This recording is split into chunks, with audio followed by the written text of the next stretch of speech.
Hey guys, this is Scott. Now, this is a UFO cloud recorded by someone on Facebook just 2 miles from where I am now.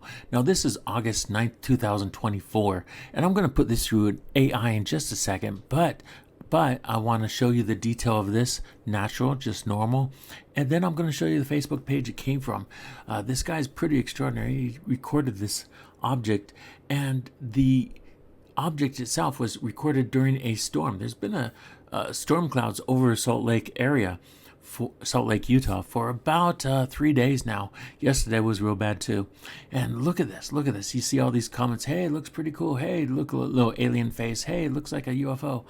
Guys, this is just amazing. I'll put the link to this guy's Facebook photo if you want to make your own videos and stuff and talk to him about it in the about description below this video. Here is AI on the right and normal on the left. AI on the right and normal on the left. You can see AI making the detail just pop out. Okay, now you can see it's a little fuzzy. It looks like he probably took it with an iPhone or something, but the detail really comes out with AI. Look at the smoothness, look at the grayness. It's almost like a metal ship perhaps. It just seems mind-boggling to me. Now, yes, this could be just a linear cloud. Yes, this could be a UFO. But yes, we still don't know. The mystery lingers there. We don't know. So tell me your thoughts, what you think is going on here.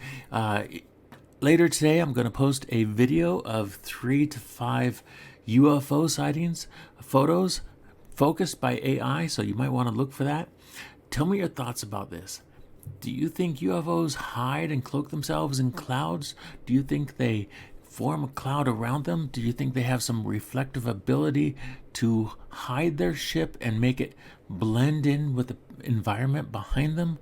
What's going on here? Is it real? Is it our imagination? Is it just a cloud? Hit that like and subscribe button. More to come today.